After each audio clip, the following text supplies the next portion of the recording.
punishment to these people.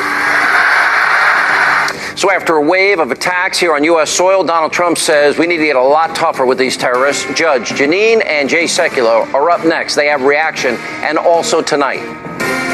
The schools are failing. The jobs are leaving, and millions are trapped in poverty. So to the African American community, I say, vote for Donald Trump. I will fix it. I will fix it. Donald Trump, he continues his outreach to African-American voters. We'll have a preview of our big Hannity town hall tomorrow night with the GOP nominee from Cleveland, Ohio. That and more, all coming up straight ahead. And his punishment will not be what it once would have been. We must have speedy but fair trials, and we must deliver a just and very harsh punishment to these people. Donald Trump talking about how we need to be tough on terrorists. Here now, the author of the brand new book, Unholy Alliance, The Agenda Iran, Russia, and Jihadists Share for Conquering the World. Chief Counsel for the American Center for Law and Justice, Jay Sekulow, and Justice with Judge Janine, host right here on the Fox News Channel. Welcome, both of you. Judge Janine Pirro. Well, that's a pretty interesting book, by the way, because I think you're right. I mean, if you look at the alliance, Iran, Russia, radical jihadists, they on two of the senses anyway, they want to advance a caliphate that's worldwide domination and Islam as the main religion, and it's convert or die. How does Putin fit into that, Jay? Well, here's what you've got. You've got an alliance that hasn't ever existed before, and that is Russia and the Iranians are working together. You had Russia launching aircraft out of Iran into Syria, which, by the way, violates the Iranian constitution, which I have in the book Unholy Alliance. There's an interesting aspect of this, Sean, and that is, and I think Donald Trump actually got this very much correct, the Russians historically, and you go all the way back to Benjamin Disraeli, Prime Minister of Great Britain in the 1870s, said, the Russians understand power, that you don't arbitrate. They understand power. And he said, look, diplomacy can be power, but there has to be power behind it. And we're not projecting power. Thus, the Russians, the Iranians, look at our weakness and they project their strength, and they're working together, and that's where this unholy alliance, including Syria, involved in that as well. There's a lot of different parts moving right now, but I think we're probably on the jihadist issue, the worst in our lifetime. I think this is worse than 9/11 as far as the level of this. And Janine, Judge Janine, this happened with Reagan. I mean, he compared himself to Carter. Carter had shown weakness. The Iranian hostage crisis, obviously the most prominent.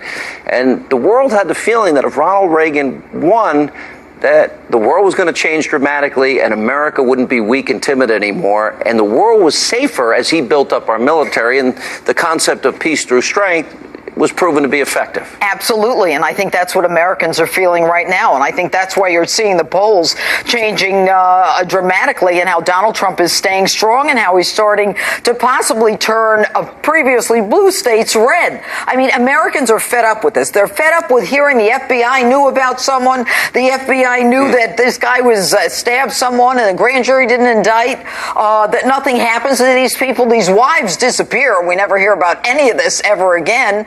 And, you know, the whole justice system, the military system, Americans are disappointed. It is time for a change. I don't think we've ever been more right. Honestly think that the issue of not saying radical Islam, Jay, and there's such a difference between Hillary and Donald Trump, the issue of vetting refugees and allowing people that come from cultures that directly clash with our Constitution, that Americans fundamentally understand that we have to know if they're coming here to become American and assimilate, or do they want to proselytize and bring their value system, which is the opposite of ours, with them.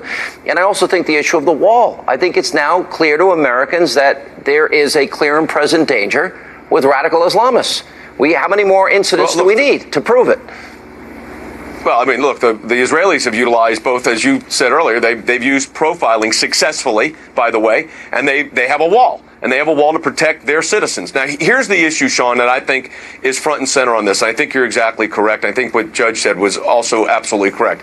And that is, if you talk to even young people that are just starting their families, young kids, their number one issue, the issue that they are thinking about is, can I walk down the streets of my town without worrying about a jihadist attack? Can I go through an airport not worried of looking over my shoulder that I've got to be prepared? Where are the exit ways? When I go into a movie theater, these are the things people are worried about right now. And just think about this. Right. Look what the last 8 years of Barack Obama's leadership has done to the Middle East and to our country. And then all the euphemisms. What 8 more years would be. You know, watching the governor of New York, you know, the mayor of New York, Comrade Bozo de Blasio, this was an intentional act. I mean, like, I've never heard that before. I've been in criminal justice for 30 What's years. What's an intentional act? No kidding. You think somebody who put together a pipe bomb and blew up, and that's But they're threading this needle and they're writing this razor's edge, and it's twisted and contorted. Playbook. It's like Benghazi was due to a video. It has nothing to do, in their opinion,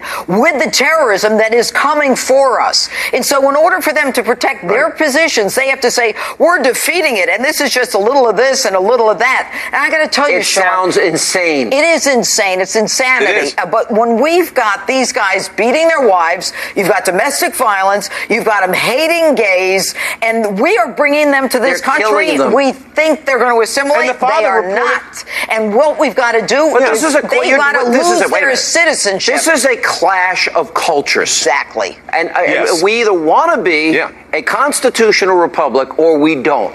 And if you're coming from a country that said, if I was married to you, I could tell you how to dress, tell you whether you can go to work or school. You can't drive a car. Right. By the way, gays and lesbians get killed. Christians and Jews get persecuted. But Hillary takes money from those countries.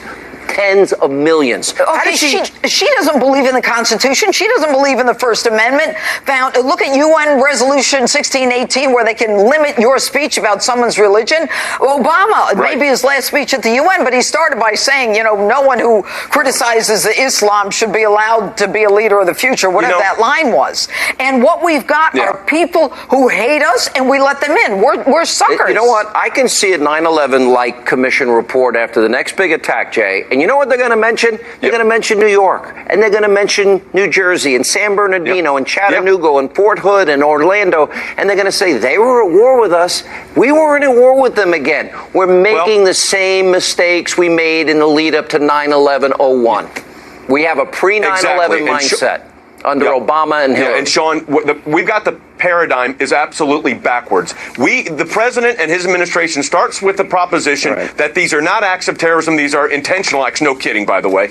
But they're not acts of terrorism. Prove that it is. It needs to be turned around. When these incidents happen, a bomb going off in New York, assume it is terrorism and then work the facts. That's how you have to do this. But the entire paradigm has to shift. And until we acknowledge, and I say this in the book on Holy Alliance, until we acknowledge that we're at war with radical jihadists, the fact of the matter is we will lose this war. We can win it, but we've got to have the will to take it on and call it what it is. These are radical jihadists. Guys, good to see you both. Appreciate it. Up next tonight here on Hannity.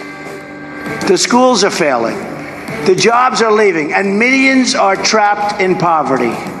So, community, I say, vote for Donald Trump. I will fix it. I will fix it. African-American voters. Up next, we're going to have a preview of our town hall with the GOP nominee tomorrow night in Cleveland, Ohio. You don't want to miss that.